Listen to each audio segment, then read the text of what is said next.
सुबह 9 साढ़े 9 बजे डीडी उर्दू पर अपनी न्यूज़ दी है। उसके बाद जब वो वापस आए इंडिया इस्लामिक कल्चरल सेंटर से 11:30 बजे सुबह उनको सिविल ड्रेस पुलिस वालों ने उनको अरेस्ट किया और 11:30 से घर से अरेस्ट किया? नहीं, लोधी रोड। घर से नहीं, लोधी रोड से, यहाँ इस्लामिक सेंटर के सामने थे। अपनी गाड़ी ले गुजर रहे थे तो कुछ 7-8 कुछ पुलिस वाले सिविल ड्रेस में, नहीं पता, कुछ गाड़ी पे बत्ती नहीं, कुछ ऐसा कुछ नहीं था उनका, ना कोई उनके पास आई कार्ड था। उन्होंने अरेस्ट किया और लोधी कॉलोनी थाने ले गए। रात 9:30 बजे तक हम परेशान रहे। हमने उनको दोस्तों से पूछा, उनके फ़ोन पे ट्राई किया, फ़ोन ऑफ था। दोस्तों से पूछा, दोस्तों को भी नहीं पता था। 9:30 बजे कोई 5 से 7 लोग मेरे घर पर आए। उन्होंने बिल्कुल ऐसा बिहेवियर उनका जो था वो बिल्कुल ऐसा क्रिमिनल वाला जो था, जिसे कह सकते हैं कि आप जो है गद्दे उठा के देख रहे हैं, चादरें उठा के फेंक रहे हैं, सारे कपड़े अलमारी से निकाल दिए हैं और सारी चीज़ें कुछ ना कुछ रखा है, कुछ ना कुछ मिल जाए, ऐसा हो जाए वैसा हो जाए। वो हमारे घर से लैपटॉप डेस्कटॉप लेके चले गए, उनका पासपोर्ट, उनके डॉक्यूमेंट्स, उनके फ़ोटो, सारे जितने भी जो भी एविडेंस हमारे पास हो सकते थे वो सारी चीज़ें वो सारे लेके चले गए। जब हम यहाँ से जब हमें पता चला कि लोधी कॉलोनी थाने में पापा गए हैं तो हम वापस वहीं गए। उन्होंने हमें अंदर एंटरटेन नहीं किया। एक आदमी बाहर आया, मैंने जब उनसे पूछा कि भाई वो मेरे फादर हैं, मैं उनका बड़ा लड़का हूँ, तो एटलीस्ट मुझे बताएं कि क्या बात हुई है, किस चीज़ के लिए इंटरव्यू चल रही है।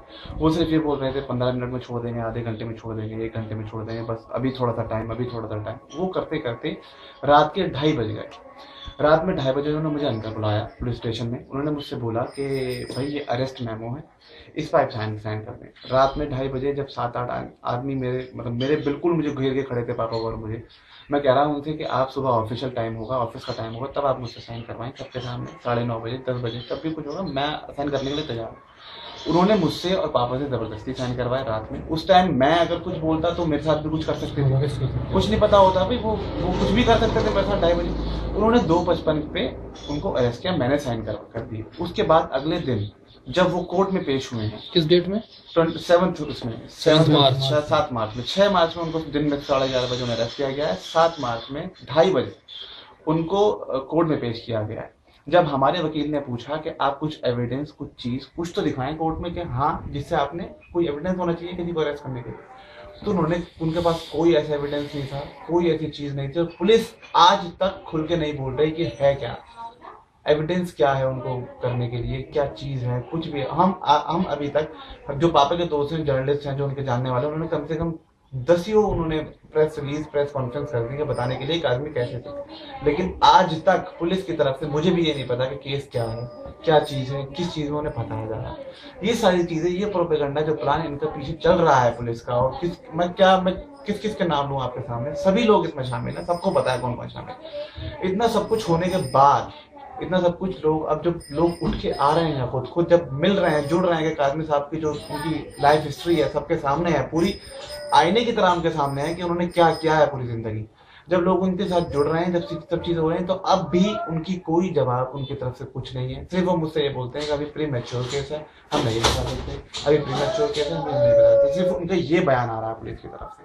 तो हम इस टाइम क्या करें, कहाँ जाएं, क्या हो, मतलब हमें कुछ नहीं पता चलता।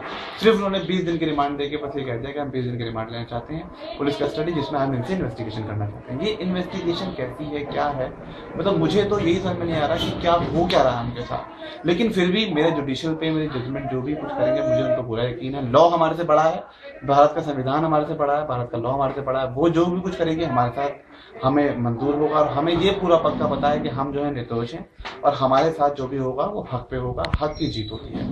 ये सारी चीजें हुई हैं, ये सब चीजें आप बना रहे हैं, कुछ उनके पास एविडेंस नहीं। अभी कुछ चीजें, अभी जब मैं इलाहाबाद में तो एक बात सुनने में आई थी कि अभी जो शाह मर्दाना चेल्ला में कुछ यहाँ पर जी हुआ था, तो उसमें बताया गया था आपके वालिद साहब उसमें मेरे वालिद इसमें इन्वॉल्व नहीं है। वो असल में कमेटी की, और जो करबला की जमीन पे कोई जो इलीगल जो वहाँ जो बैठा हुआ है नर्सरी वाला इनका आदमी, उसकी और कमेटी की लड़ाई है, हम इसमें नहीं है। अच्छा, नहीं, हमारे पापा उस कमेटी में इन्वॉल्व नहीं है, उसमें कोई मेंबर नहीं है।